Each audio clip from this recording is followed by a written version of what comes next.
several commonalities between the Crucible, McCarthyism, and the Cold War. The first common trait between the Crucible and McCarthyism were that mass accusations were made.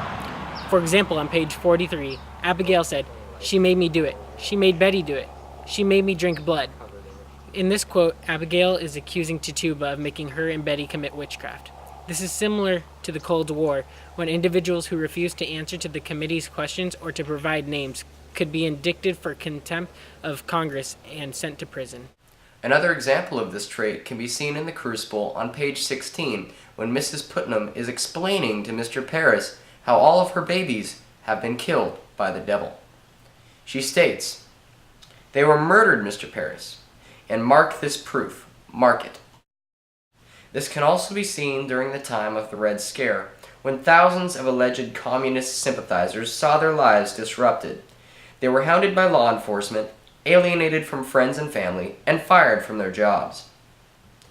As you can see, just due to accusations in and of themselves, these people were punished, oftentimes for things they didn't do.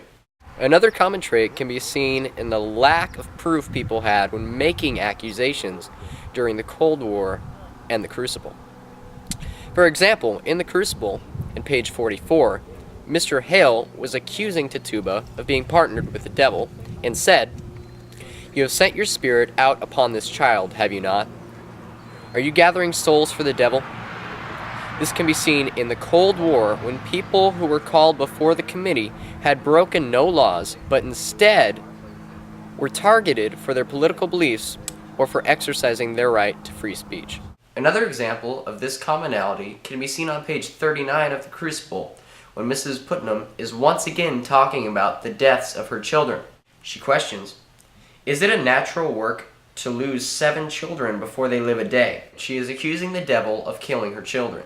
An instance of this same kind of lack of evidence can be seen in the Red Scare, when the free speech rights of accused communists could be restricted because their actions presented a clear and present danger to the government. A third commonality was the mass hysteria in Salem and Cold War era United States. For example, on page 89 of the Crucible, Proctor and Mary Warren accuse Abigail and the other girls of lying and being fake. Parris says, "Excellency, you surely cannot think to let so vile a lie be spread in open court, in order to save himself, because if everyone finds out he's lying, or the girls are lying, they will go after him, and he will lose his job as minister of Salem." This is similar to the Red Scare because the government believed, quote, the movie industry could serve as a source of subversive propaganda, end quote.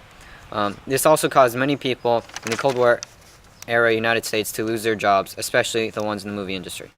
Another example of this trait can be seen on page 45 of the Crucible, when Reverend Hale is trying to rid the devil from Tituba.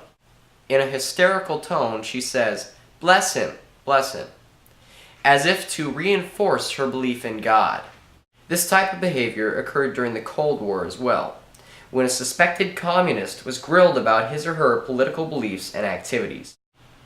Well, this concludes our project. We hope you enjoyed it, and we'll see you next time.